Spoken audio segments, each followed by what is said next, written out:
सङ्कटको जोखिम कम गर्ने योजनासहित सरकारको नीति तथा कार्यक्रम सार्वजनिक कृषिलाई आर्थिक वृद्धि र रोजगारीको प्रमुख माध्यमको रूपमा विकसित गर्ने लक्ष्य।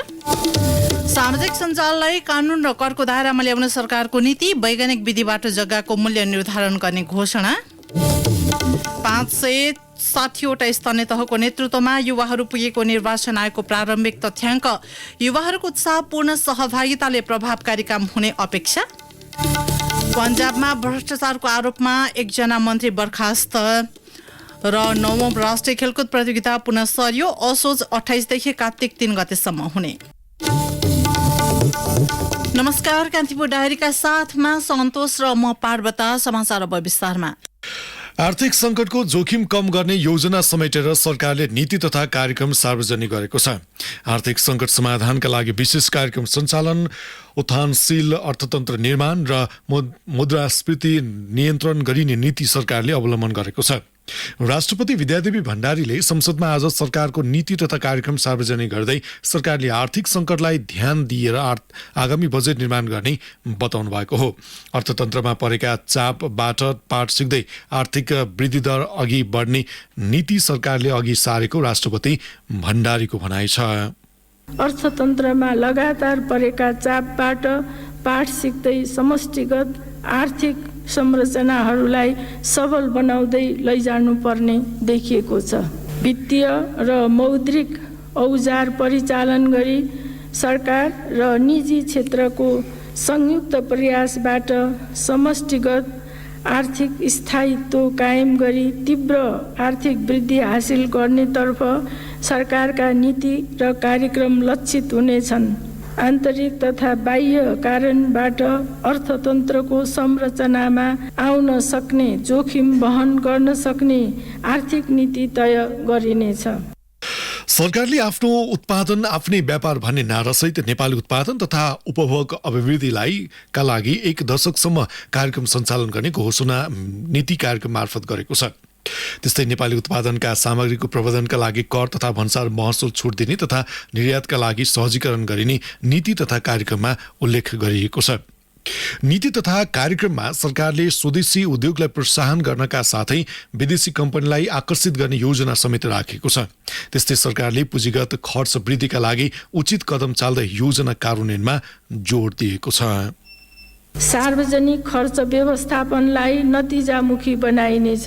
पुँजीगत खर्च वृद्धि गर्न र विकास आयोजना कार्यान्वयनलाई सहजीकरण गर्न नतिजामा आधारित आयोजना व्यवस्थापन प्रणाली सहितको विकास सम्बन्धी छुट्टै कानुन तर्जुमा गरिनेछ। यसैबीच सरकारले कृषिलाई आर्थिक वृद्धि र रोजगारीको प्रमुख माध्यमको रूपमा विकास गर्ने भएको छ। राष्ट्रपति भण्डारीले उखु किसानको भुक्तानी, बेमौसमी वर्षाका कारण कृषिमा पुगेको क्षतिको राहत, करिब 22,000 हेक्टर जमिनमा सिँचाइ सुविधा उपलब्ध गराउने उल्लेख गर्नुभयो। त्यस्तै बाँझो जग्गामा सामूहिक खेती, बढी आयत हुने बालीको उत्पादन वृद्धि, रासायनिक मलको आपूर्ति सुनिश्चित, गुणस्तरीय प्राङ्गारिक मलमा रासायनिक मलकै बराबरीमा अनुदान उपलब्ध हुने नीति कार्यक्रममा उल्लेख गरिएको छ। कृषि क्षेत्रलाई आधुनिकीकरण गरी आर्थिक वृद्धिलाई बढाउने राष्ट्रपति भण्डारीले बताउनुभयो। कृषि क्षेत्रको आधुनिकीकरण गरी आर्थिक वृद्धिको आधारलाई बलियो बनाइनेछ। वित्त, मौद्रिक, सिँचाइ, ऊर्जा, वन, पर्यटन, उद्योग, वाणिज्य, आपूर्ति, भू उपयोग क्षेत्रका नीति तयार गर्दा कृषि तथा वन क्षेत्रको उत्पादन र उत्पादकत्वमा योगदान पुग्ने गरी सामञ्जस्य कायम गरिनेछ। सरकारले वैज्ञानिक विधिबाट जग्गाको मूल्य निर्धारण गर्ने भएको छ। त्यस्तै नीति तथा कार्यक्रम मार्फत सरकारले मालपोत र नापी सम्बन्धी सेवालाई प्रविधि मैत्री बनाउने घोषणा पनि गरेको छ। हाल प्रयोग भइरहेका प्रविधि र प्रणालीलाई स्तर उन्नति तथा एकीकृत गरी पूर्ण रूपमा डिजिटल तुल्याइनेछ। देशभरका सरकारी, सार्वजनिक, सामुदायिक र गुठी जग्गाको विद्युतीय लगत तयार गर्ने तथा मालपोत र नापी सम्बन्धी आधारभूत सेवा स्थानीय तहबाटै अनलाइन प्राप्त गर्न सक्ने व्यवस्था मिलाइनेछ। त्यस्तै सरकारले सवारी चालक अनुमति पत्र सम्बन्धी प्रदेशबाटै वितरण गर्ने व्यवस्था मिलाउने भएको छ। हाल विभिन्न प्रदेशबाट सवारी चालक अनुमति पत्रका लागि आवेदन दिए पनि काठमाडौँमा मात्रै डिजिटल लाइसेन्स प्रिन्ट हुँदै आएको छ। यसैबीच सरकारले सिँचाइमा खपत हुने विद्युतमा सहुलियत बढाउने भएको छ। सरकारको नीति तथा कार्यक्रम सार्वजनिक गर्दै राष्ट्रपति भण्डारीले सरकारले आगामी आर्थिक वर्ष कृषिलाई प्राथमिकता दिँदै सिँचाइ सुविधाका कार्यक्रम ल्याउन लागि पनि बताउनुभयो। आगामी आर्थिक वर्षमा 22,200 हेक्टर जमिनमा सिँचाइ सुविधा पुर्याउने नीति सरकारले लिएको छ भने ठूला र साना नहरको निर्माण र मर्मत कार्य गर्ने पनि सरकारको नीतिमा उल्लेख छ। त्यस्तै सरकारले आगामी आर्थिक वर्षमा थप 715 मेगावाट विद्युत राष्ट्रिय प्रसारण प्रणालीमा जोड्ने पनि लक्ष्य लिएको छ। सरकारी तथा निजी क्षेत्रबाट प्रवर्धित जलविद्युत आयोजना सम्पन्न गरी आगामी आर्थिक वर्ष थप 715 मेगावाट विद्युत राष्ट्रिय प्रसारण प्रणालीमा जोडिनेछ। जलाशययुक्त तथा नदी बेसिनमा आधारित आयोजनालाई जोड्ने गरी 400 केभीए क्षमताका राष्ट्रिय तथा अन्तर्देशीय विद्युत प्रसारण लाइन विस्तार गर्न सुरु गरिनेछ। यसैबीच सरकारले सामुदायिक विद्यालयको शिक्षक दरबन्दी पुनरावलोकन गर्ने भएको छ। राष्ट्रपति विद्यादेवी भण्डारीले संसदमा नीति तथा कार्यक्रम प्रस्तुत गर्दै विद्यालयमा गणित, अंग्रेजी, विज्ञान लगायत प्राविधिक धारका विषयको शिक्षक अभाव हुन नदिने बताउँदै शिक्षक दरबन्दी पुनरावलोकन गर्ने बताउनु भएको हो। त्यस्तै सरकारले विद्यार्थी दिवा खाजालाई कक्षा 8 सम्म विस्तार गर्ने भएको छ। हाल कक्षा 5 सम्मका सामुदायिक विद्यालयका बालबालिकालाई दिवा खाजा उपलब्ध गराउँदै आएको थियो। त्यस्तै प्रत्येक प्रदेशमा आवासीय विद्यालय स्थापना गर्ने, प्राविधिक धारका शिक्षालयको नक्साङ्कन सहित प्रत्येक स्थानीय तहमा पुर्याउने घोषणा गरेको छ। यसैबीच सरकारले सामाजिक सञ्जाललाई कानून र करको दायरामा ल्याउने भएको छ। राष्ट्रपति भण्डारीले सरकारको आगामी वर्षको नीति तथा कार्यक्रम प्रस्तुत गर्दै सामाजिक सञ्जालहरूलाई कानून र करको दायरामा ल्याउने बताउनुभयो। सरकारले यसअघि पनि सामाजिक सञ्जाललाई केही नियन्त्रण गर्ने गरी कार्यविधि जारी गरे पनि त्यसलाई पूर्ण रूपमा लागू गर्न सकिएको थिएन। त्यस्तै सामाजिक सञ्जालमा नेपालबाट गरिने विज्ञापनका रूपमा ठूलै मात्रामा डलर बाहिरिन थालेपछि सरकारले त्यसलाई थप नियमन गर्न खोजेको हो। यसैबीच सरकारले प्रत्येक नागरिकको स्वास्थ्य अभिलेख व्यवस्थित गर्न सबै अस्पतालमा एकीकृत विद्युतीय स्वास्थ्य सूचना प्रणाली लागू गर्ने भएको छ। नीति तथा कार्यक्रममा सरकारले उपचारका क्रममा अस्पतालमा हुने मृत्युको अनिवार्य अडिट गर्ने व्यवस्था समेत मिलाउने घोषणा गरेको छ। स्वास्थ्य संस्था, चिकित्सक तथा स्वास्थ्य कर्मीको सुरक्षाका लागि कानूनी व्यवस्थालाई थप बलियो बनाइने पनि नीति तथा कार्यक्रममा उल्लेख गरिएको छ। यसैबीच सरकारले संसदमा विचाराधीन नागरिकता विधेयकलाई प्रक्रिया मार्फत टुङ्गोमा पुर्याउने विषय नीति तथा कार्यक्रममा नै राखेको छ। आगामी आर्थिक वर्षको नीति तथा कार्यक्रममा नागरिकता विधेयक टुङ्गोमा पुर्याइने उल्लेख गरिएको छ। त्यस्तै राष्ट्रिय परिचय पत्रलाई पनि तीव्रताका साथ वितरण गरिने नीति सरकारले लिएको छ। त्यस्तै आर्थिक संकटको जोखिम कम गर्ने योजना समेटेर सरकारले नीति तथा कार्यक्रम आज सार्वजनिक गरेको छ। आर्थिक संकट समाधानका लागि विशेष कार्यक्रम सञ्चालन, उत्थानशील अर्थतन्त्र निर्माण र मुद्रास्फीति नियन्त्रण गर्ने नीति सरकारले अवलम्बन गरेको हो। राष्ट्रपति विद्यादेवी भण्डारीले संसदमा आज सरकारको नीति तथा कार्यक्रम सार्वजनिक गर्दै सरकारले आर्थिक संकटलाई ध्यान दिएर आगामी बजेट निर्माण गर्ने बताउनु भएको छ।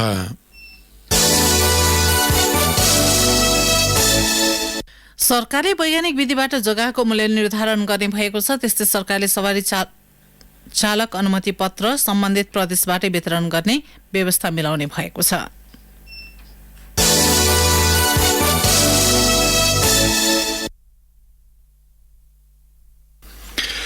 अब सविस्तारको पालो। कान्तिपुर सविस्तार। स्थानीय तह निर्वाचनमा 30 वर्ष उमेर समूहका 16,372 उम्मेद्वार प्रतिस्पर्धामा थिए। 31 देखि 40 वर्ष उमेर समूहका उम्मेद्वारको संख्या भने 43,442 थियो। तीमध्ये 560वटा स्थानीय तहमा युवा नेतृत्वमा पुगेको निर्वाचन आयोगको प्रारम्भिक तथ्याङ्कले देखाएको छ। अबको नेतृत्वलाई युवालाई दिनुपर्ने माग भइरहँदा स्थानीय तहमा युवाहरूको सहभागिता उत्साहपूर्ण देखिएको छ। उनीहरूले नवीन सोचसहित आफ्नो पालिकालाई अघि बढाउने बताएका छन्। यसले जित्यो भने त म यो गाउँमै बस्दिनँ भन्ने खालको पनि घोषणा गर्नुभयो। कतिपय शिक्षित विद्वानहरूले पनि त्यो खालका शब्दहरू बोल्नुभयो होइन। त्यो खिसी गर्ने जिस्याउने त्यो त सामान्य भइरहेको थियो, सबैले जिस्याउनु हुन्थ्यो। म आफ्नो तालले जनतासँग म लागिरहेको थिएँ। पार्टीमा आस्था भए पनि हाम्रो मत चाहिँ वडा अध्यक्षमा चाहिँ तपाईँलाई नै हो भनेर मलाई अधिकांश साथीहरूले, युवा साथीहरूले चाहिँ त्यो कुरा बोलेको कारणले म विश्वास थियो। उनी हुन् उदयपुर लिम्चुङबुङ गाउँपालिका 3 का नवनिर्वाचित वडाध्यक्ष गुरुमणि कुमाई। स्वतन्त्र उम्मेदवारी घोषणा गरेर जित हासिल गरेका 28 वर्षीय कुमाईको भनाई स्थानीय तहमा नेतृत्व गर्नेहरूको प्रतिनिधि आवाज हो। युवा नेतृत्वलाई लिएर ठूलै बहस भए पनि निर्वाचनमा उम्मेद्वार चुन्ने बेला पार्टी पंक्तिबाट धेरै युवाहरू समेटिन सकेनन्। तर पार्टीको मतले नदिए पनि जनमत पाउँछु भन्ने दृढ विश्वास लिएका कुमाई जस्तै युवाहरू मतदाताको बलियो मत सहित नेतृत्वमा पुगिसकेका छन्। पछिल्लो निर्वाचनले स्थानीय तहको सरकारमा युवालाई काम गरेर नेतृत्व अनि क्षमता विकासको अवसर मात्रै दिएको छैन, सँगै थुप्रै चुनौती पनि दिएको छ। तर जस्तोसुकै चुनौती भए पनि जनादेशलाई मनन गरी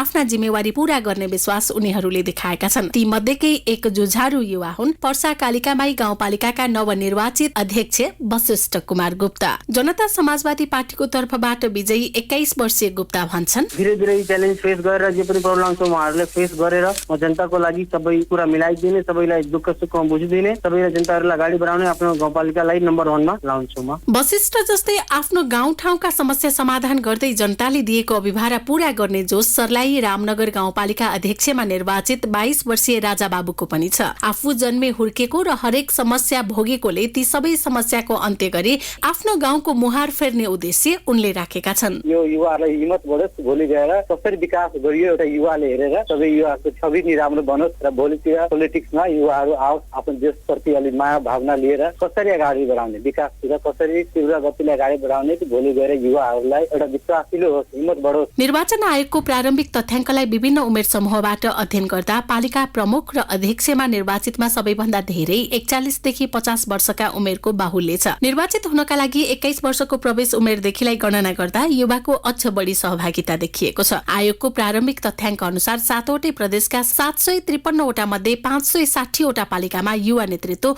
बलियो बनेको छ। 560 स्थानीय तह मध्ये 7वटै प्रदेशमा 21 देखि 30 वर्ष उमेर समूहमा 4 जना प्रमुख अध्यक्ष र 39 जना उपप्रमुख र उपाध्यक्ष निर्वाचित भएका छन्। 41 देखि 50 वर्ष उमेर समूहबाट 220 जना निर्वाचित भएका छन्। उपप्रमुख र उपाध्यक्ष पदमा पनि सोही उमेर समूहका 196 जना निर्वाचित छन्। 51 देखि 60 वर्ष उमेर समूहमा 184 जना प्रमुख र अध्यक्ष र 101 जना उपप्रमुख तथा उपाध्यक्ष। 61 देखि 70 वर्ष उमेर समूहमा 42 जना प्रमुख तथा अध्यक्ष र 19 जना उपप्रमुख तथा उपाध्यक्ष निर्वाचित भएका छन्। सबैभन्दा कम 71 वर्ष भन्दा माथिको उमेर समूहका 8 जना प्रमुख र अध्यक्ष तथा 3 जना उपप्रमुख एवं उपाध्यक्ष निर्वाचित भएका छन्। निर्वाचित युवाहरूले आफ्नो नवीन सोच र प्रविधि मार्फत मात्रै होइन, पुराना र राम्रा अनुभवलाई अगाल्ने र परिवर्तन गर्ने बताएका छन्। गुल्मीको रुरु गाउँपालिकाबाट निर्वाचित एदु गेवाली जनमतको कदर गर्ने बताउँछन्। हिजोको पुस्ताले गरेका राम्रा कुराहरूलाई हामीले कपी गर्छौं, जो अब करेक्सन गर्नुपर्छ, समय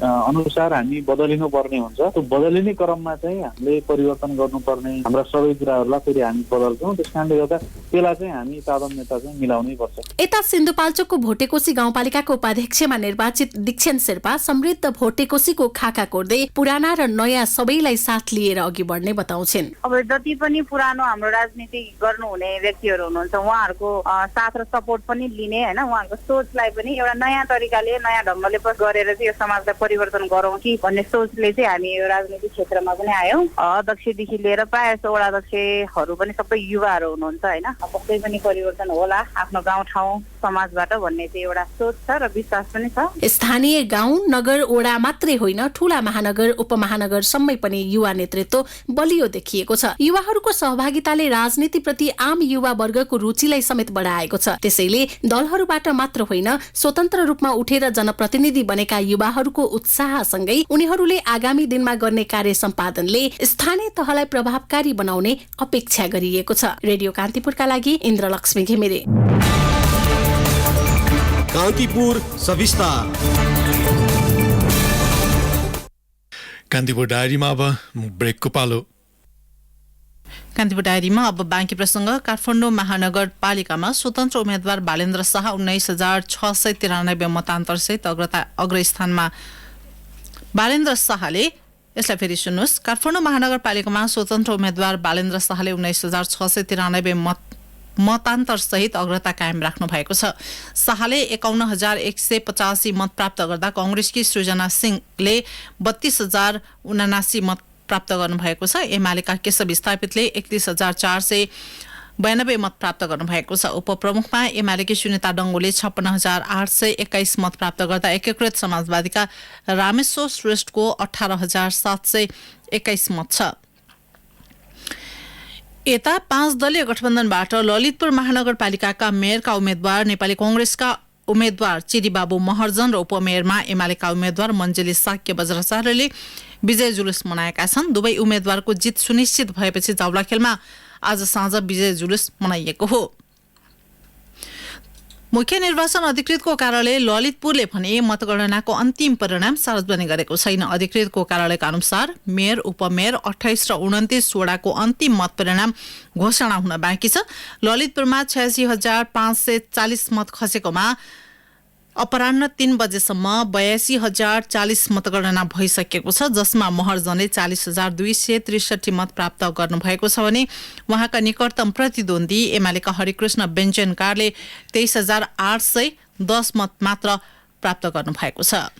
यता दाङको तुलसीपुर उपमहानगरपालिकाको मतगणना अन्तिम चरणमा पुगेको छ। पछिल्लो मतपरिणाम अनुसार तुलसीपुर उपमहानगरपालिकाको मेयरमा एमालेका टीकाराम खड्काले 27,352 मतसहित अग्रता कायम राख्नु भएको छ। बेलुकी पौने 9 बजेसम्मको मतपरिणाम अनुसार उहाँका प्रतिस्पर्धी कांग्रेसका गेहेन्द्र गिरीले 24,904 मत प्राप्त गर्नुभएको छ। उपमेयरमा एमालेकी स्यानी चौधरीको 26,918 मत छ भने एकीकृत समाजवादीका जोगबहादुर राणा मगरको 18,609 मत प्राप्त गर्नुभएको छ। नतिजा सार्वजनिक भएका 10 उपमहानगरपालिका मध्ये नेपाली कांग्रेसले 3, एमालेले 2, माओवादी केन्द्र र एकीकृत समाजवादीले 1 उपमहानगरपालिकामा प्रमुख जित्न सफल भएका छन्। त्यस्तै जनकपुर धाम, धरान र धनगढी उपमहानगरपालिकाको प्रमुखमा भने स्वतन्त्र उम्मेद्वार विजय भएका छन्। यसैबीच भरतपुर महानगरपालिकाको मेयरमा निर्वाचित रेणु दाहालले मतदातालाई धन्यवाद दिँदै अघिल्लो कार्यकालमा रहेका अधुरा कामलाई पूरा गर्ने प्रतिबद्धता जनाउनु भएको छ।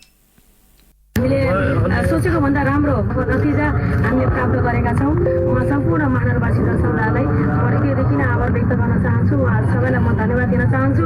विगत पहिलो कार्यकालमा जे जसरी कामहरू मैले जनताको भावना अनुसार, जनताको एउटा चाहिँ अपेक्षा अनुसार मैले गर्ने कोसिस गरेँ। मेरो आफ्नो बलबुता क्षमता तागतले भ्याएसम्मको मैले कोसिस गरेँ। म एउटा परीक्षण पार गरेर आएको छु र बाँकी आउने दोस्रो कार्यकालका लागि पनि विगतका अधुरा कामहरू र जनताले अपेक्षा गरे अनुरूप सकिएको कोसिस गर्नेछु मैले। दाहालले भरतपुर महानगरलाई देशकै पहिलो नमुना शहरका रूपमा विकास गरिने प्रतिबद्धता समेत जनाउनु भएको छ। सत्तारूढ गठबन्धनका तर्फबाट दाहालले 52,030 मत पाउँदा उहाँका निकटतम प्रतिस्पर्धी एमालेका विजय सुवेदीले 39,581 मत प्राप्त गर्नुभएको थियो। त्यस्तै धरान उपमहानगरपालिकाका प्रमुख भएका हर्कराज साङपाङ राईले आज पदभार ग्रहण गर्नुभएको छ। शुभेच्छुक तथा समर्थकहरू सहित कार्यालय पुग्नुभएका साङपाङले पदभार ग्रहण गरेपछि धरानमा व्याप्त खानेपानी समस्याको कारण पत्ता लगाएर समाधान खोज्ने बताउनुभयो। खानेपानीलाई चाहिँ 2 खालको यसमा चाहिँ समस्या छ। व्यवस्थापन सम्बन्धी समस्या छ है, अर्को समस्या छ उत्पादनसँग सम्बन्धित समस्या छ।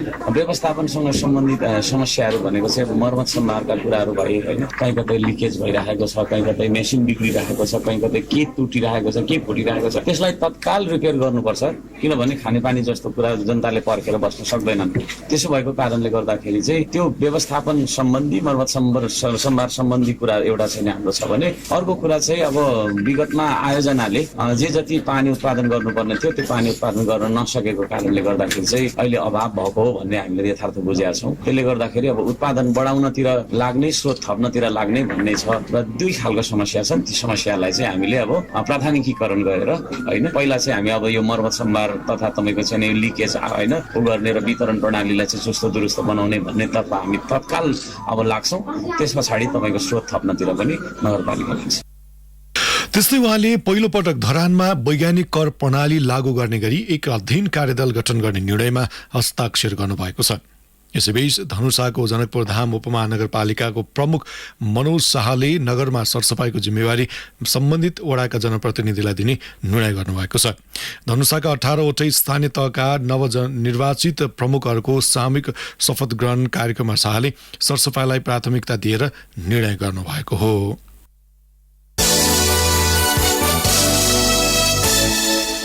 पोखरा महानगरपालिकाको मतगणना करिब 7 घण्टापछि पुनः सुरु भएको छ। कांग्रेस र एमाले पुनः मतगणनाको माग गरेपछि अवरुद्ध बनेको मतगणना कार्य सुरु भएको हो। कांग्रेसले वडा 1 र 17 र एमाले वडा 18 र 31 मा पुनः मतगणनाको माग गर्दै निवेदन दिएका थिए। दुवै निवेदन उप छलफल हुने सहमति पश्चात मतगणना सुरु भएको हाम्रा सहकर्मीले जनाएका छन्।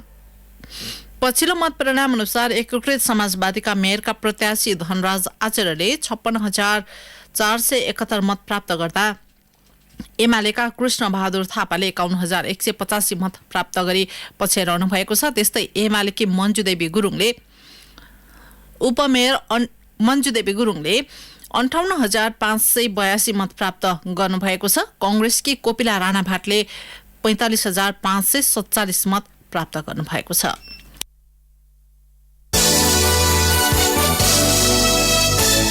दलहरूको गठबन्धनका बीच स्थानीय तह निर्वाचनमा यसपटक देशैभरि स्वतन्त्र उम्मेद्वारको राम्रो उपस्थिति देखियो। पटक पटक अवसर दिँदा पनि जनताको अपेक्षा अनुसारको काम गर्न नसकेका दलका नेताहरूबाट आजित भएका मतदाताले परिवर्तन खोजेका छन् भन्ने देखाएको छ। प्युठानको एक रिपोर्ट। सत्ता साझेदार दलहरूको गठबन्धन र नेकपा एमालेको कडा प्रतिस्पर्धालाई चिर्दै प्युठान नगरपालिकाको 10 नम्बर वडामा स्वतन्त्र उम्मेद्वार लोकबहादुर केसीको प्यानल नै विजय भयो। प्युठानकै स्वर्गद्वारी नगरपालिकामा पनि गठबन्धन र नेकपा एमालेलाई चुनौती दिँदै स्वतन्त्र उम्मेद्वार सुरज घरती मगर वडा अध्यक्षमा विजय भए। यी त प्रतिनिधि पात्र मात्रै हुन्, जसले 5 दलीय गठबन्धन र देशकै सबैभन्दा ठूलो भनिने नेकपा एमालेका उम्मेद्वारलाई पछि पार्दै स्थानीय तहका जनप्रतिनिधि भए। यी दुई प्रतिनिधिले पनि दलहरूको रजगजबाट मतदाता कति आजित भइसकेका र त्यसको विकल्प चाहेको अधिवक्ता शिव पण्डित बताउनुहुन्छ। स्वतन्त्र व्यक्तिलाई भोट हालेर जिताउने भनेको दलीय व्यवस्थामा अझ सचेत एरियामा जनताले अहिले भएका राजनीतिको प्रतिको एउटा एक खालको विश्लेषणता पनि हो। लुम्बिनी प्रदेशका 12 जिल्ला मध्ये रोल्पा, दाङ, गुल्मीमा 1-1 जना, प्युठान, पश्चिम नवलपरासी, बर्दियामा 2-2 जना स्वतन्त्र उम्मेद्वार विजय भएका छन्। यसबाहेक देशका अधिकांश ठूला शहर र दलहरूले पकड बनेकी स्थानमा स्वतन्त्र उम्मेद्वारले दलहरूको पसिना काटेका छन्। वर्षौंसम्म कुर्ची ओगट्ने तर जनताका समस्याका विषयमा कुनै चासो नै नदिने राजनीतिक दल र तिनका नेताका कारण मतदाता दलहरू प्रतिरुष्ट छन्। विकास खोज्ने मतदाता दलको विकल्प पनि खोज्न थालेको बताउनुहुन्छ स्वर्गद्वारी बहुमुखी क्याम्पसका प्राध्यापक गुञ्ज बहादुर खड्का। जब चाहिँ मुलुकमा बसोबास गर्ने जनताहरूको इच्छा आकांक्षा चाहना उनीहरूका सोच विचार जुन किसिमको लिएका थिए त्यो किसिमको फुलफिल हुन सकेन कि अब यसलाई चाहिँ अब दलीय सिस्टममा यो दलहरूले अलिकति चाहिँ त्यही करेक्सन गरेर अब आउँदा दिनहरूमा नगर खण्डमा दलहरू अलिकति अप्ठ्यारो अवस्थामा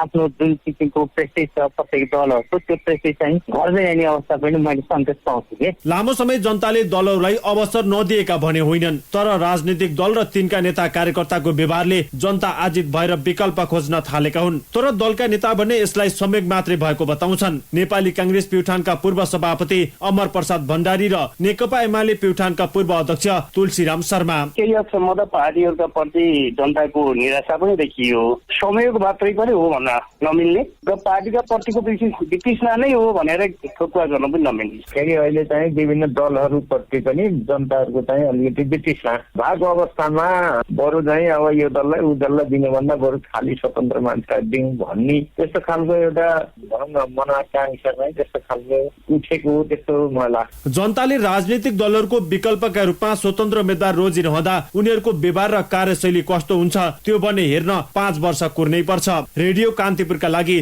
शमशेर विक्रमजीसीको रिपोर्ट।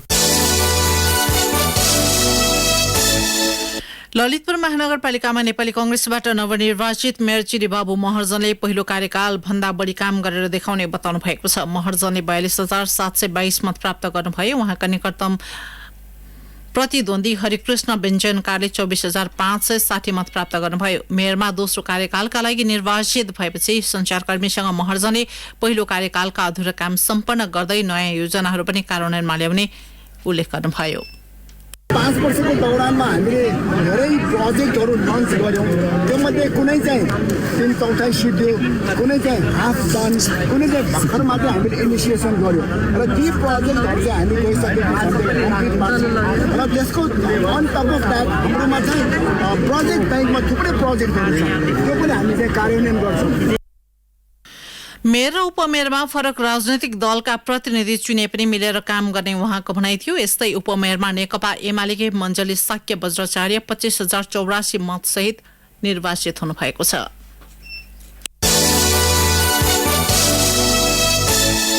स्थानीय तह निर्वाचन अन्तर्गत निर्वाचन आयोगले जारी गरेको आचार संहिताको अवधि आज सकिएको छ। आयोगका प्रवक्ता शालिग्राम शर्मा पौडेलले स्थानीय तह चुनावका लागि वैशाख 25 गतेबाट लागू भएको निर्वाचन आचार संहिता आज साँझबाट सकिएको बताउनुभयो।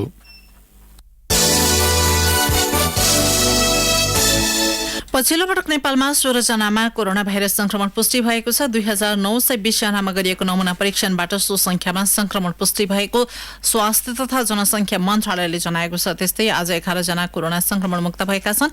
मन्त्रालयका अनुसार नेपालमा हाल सक्रिय संक्रमितको संख्या 133 जना रहेको छ। कान्तिपुर डायरीमा पुनः ब्रेकको पालो। अब आर्थिक प्रसंग। कृषि तथा पशुपन्छी विकास मन्त्रालयले रासायनिक मल खरिद गर्न सकिरहेको छैन। भारतसँग G2G प्रक्रिया अगाडि बढाए पनि मल खरिद बिक्री गर्ने दुई देशका कम्पनीबीच सहमति हुन नसक्दा मल खरिद गर्न नसकेको मन्त्रालयका प्रवक्ता प्रकाश कुमार सञ्जेलले बताउनुभयो। प्रवक्ता सञ्जेलका अनुसार 1,50,000 मेट्रिक टन रासायनिक मल खरिदको प्रक्रिया अगाडि बढेको छ। आपसी समझदारी भएमा असारको पहिलो साता मल आइपुग्नेछ। ग्लोबल टेन्डर मार्फत साल ट्रेनिङबाट 50,000 मेट्रिक टनको मल खरिद सम्झौता भएको सञ्जेलले बताउनुभयो।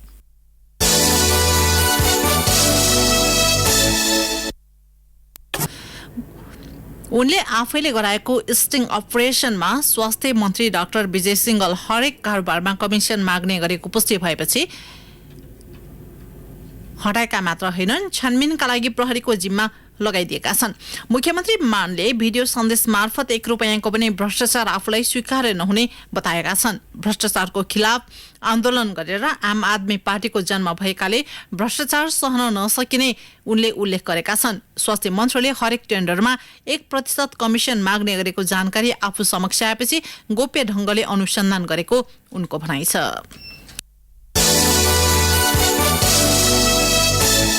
सन् 2021 मा विश्वव्यापी रूपमा मृत्युदण्ड दिने क्रम व्यापक वृद्धि भएको एमनेस्टी इन्टरनेसनलले जनाएको छ। एमनेस्टीले सार्वजनिक गरेको प्रतिवेदन अनुसार सन् 2021 मा 18 देशमा कम्तीमा 579 जनालाई मृत्युदण्ड दिएको थियो।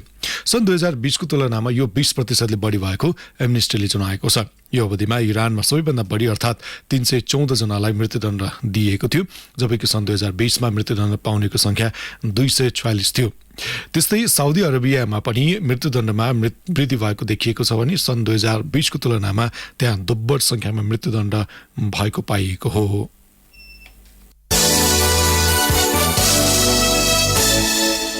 अब एउटा खेल प्रसंग। गण्डकी प्रदेशमा हुने 9औं राष्ट्रिय खेलकुद प्रतियोगिता 4 महिनापछि धकेलिएको छ। राष्ट्रिय खेलकुद परिषदको सिफारिसमा मन्त्री परिषदको बैठकले आज सो निर्णय गरेको हो। प्रतियोगिता असोज 28 देखि कार्तिक 3 गतेसम्म हुने तय भएको छ। यसअघि प्रतियोगिता जेठ 22 गतेदेखि 28 गतेसम्म हुने तय भएको थियो। युवा तथा खेलकुद मन्त्री महेश्वर जङ्गहत राजले पत्रकार सम्मेलन गर्दै सबै पक्षको सल्लाहमा प्रतियोगिता सार्ने निर्णय भएको बताउनुभयो। उहाँले प्रतियोगिता धकेलिए पनि पूर्व निर्धारित कार्यक्रम भने त्यसै अनुसार सञ्चालन हुने उल्लेख गर्नुभयो। 9औं राष्ट्रिय खेलकुद चीनमा हुने 19औं एसियाली खेलकुदको छनौट र तयारी पनि हो। एसियाली खेलकुद सरेपछि त्यसको प्रभाव राष्ट्रिय खेलकुदमा पनि परेको हो। प्रतियोगितामा 36 खेल समावेश छन्। हवस् त यिनै प्रसङ्गसँगै कान्तिपुर डायरीको यो बुलेटिन यही सकिन्छ। भोलि बिहान 6:30 बजे हाम्रो नियमित बुलेटिन हुने नै छ। साथी सन्तोष र म पार्वता आज्ञा माग्छौं। नमस्कार, शुभरात्रि।